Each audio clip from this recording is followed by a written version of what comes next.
అందరికీ నమస్కారం అండి. జేడి వరల్డ్ యూట్యూబ్ ఛానల్కు స్వాగతం. నేను ఈరోజు చేయబోయే రెసిపీ కిచిడి అండి. ఈ కందిపప్పు, ఎర్ర కందిపప్పు, అలాగే రైసు పెసరపప్పుతో కలిపి చేస్తున్నాను.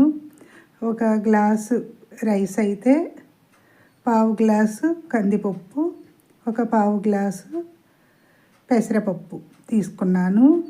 దీంతో ఈరోజు కిచిడి చేస్తున్నానండి. ఇవి కడిగి పక్కన పెట్టుకోవాలి, వాటర్ అంతా తీసేసి. అలాగే హోల్ గరం మసాలా, స్టార్ పువ్వు, లవంగాలు, ఇలాచి అవి వేసాను. తర్వాత పచ్చిమిర్చి, ఉల్లిపాయ, టమాటా, కొత్తిమీర దీనిలో వేస్తున్నానండి. ఈ కిచిడి ఈ సమ్మర్లో అలాగే కూరగాయలు ఏమి లేనప్పుడు, కొంచెం తక్కువగా ఉన్నప్పుడు కూడా చేసుకోవచ్చు. హెల్త్కి కూడా చాలా మంచిదండి. దీన్ని ముందుగా మనం వేడి నీళ్ళు కాసి పక్కన పెట్టుకోవాలి. నేను ఈరోజు అయితే కుక్కర్లో చేస్తున్నాను. దీన్ని స్టవ్ వెలిగించి కుక్కర్ పెట్టానండి. దీనికి తగినంత ఆయిల్ వేసాను. ఆయిల్ వేడైన తర్వాత ఈ హోల్ గరం మసాలా వేసుకోవాలండి. స్టార్ పువ్వు, చెక్క, లవంగాలు, అలాగే ఇలాచి అవి ఫ్రై అయిన తర్వాత సన్నగా కట్ చేసుకున్న ఉల్లిపాయ, పచ్చిమిర్చి వేసి ఒకసారి కలుపుకోవాలండి. ఇది టేస్ట్ చాలా బాగుంటుంది.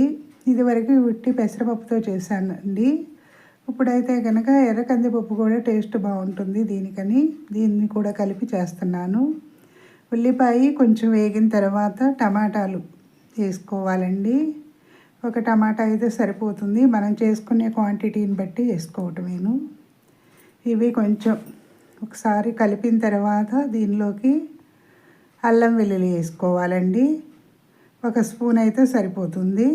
వేసి మొత్తం కూడా ఇలా కలుపుకోవాలి ఒకసారి. ఎందుకంటే ఆయిల్లో ఫ్రై అయితే టేస్ట్ బాగుంటుంది అల్లం వెల్లుల్లి కూడాను. మనం ఒకసారి ఇలా కలుపుకోవాలి. ఇది వారంలో ఒకసారి 2 సార్లు కూడా చేసుకోవచ్చండి. హెల్త్కి మంచిది. ఈ సమ్మర్లో చాలా ఆరోగ్యానికి మంచిది పెసరపప్పు. అలాగే అవి ఫ్రై అయిన తర్వాత దీనికి తగినంత సాల్ట్ వేస్తున్నానండి. సాల్ట్ అయినా వేయచ్చు, గళ్ళుప్పు అయినా కూడా తగినంత వేసుకోవాలి. మనం ముందుగా కడిగి పెట్టుకున్న ఈ రైసు, ఈ పప్పులు కూడా ఈ ఆయిల్లోనే వేసుకోవాలండి. ఫ్రై చేసుకోవాలి. ఈ ఫ్రై చేయటం వల్ల దానిలో ఉన్న తడిపోయి చక్కగా అన్నం కూడా అంటుకోకుండా పలుకులుగా వస్తుంది. ఇది నార్మల్ రైసేనండి. కొంచెం అది పట్టు తక్కువగా ఉంటాయి బియ్యం. అలాగే మొత్తం కూడా కలిపిన తర్వాత మనం వేరే స్టవ్ మీద వాటర్ని మరిగించి పెట్టుకోవాలి. మరిగించి పెట్టడం వల్ల త్వరగా అవుతుంది. మెతుకు కూడా ఎక్కువసేపు ఉడకదండి. ఈ రైస్లో హాట్ వాటర్ పోయటం వల్ల త్వరగా కూడా అయిపోతుందండి. ఇలా మొత్తం ఒకసారి కలిపి చూడాలండి. మనకి వాటరు ఒక గ్లాసు రైస్కి 1.5 అయితే సరిపోతుంది కుక్కర్లో వండేటప్పుడు. పప్పు కూడా అంతేనండి. ఇప్పుడు కుక్కర్ మూత పెట్టాలండి. మూత పెట్టి 3 విజిల్స్ వస్తే సరిపోతుంది.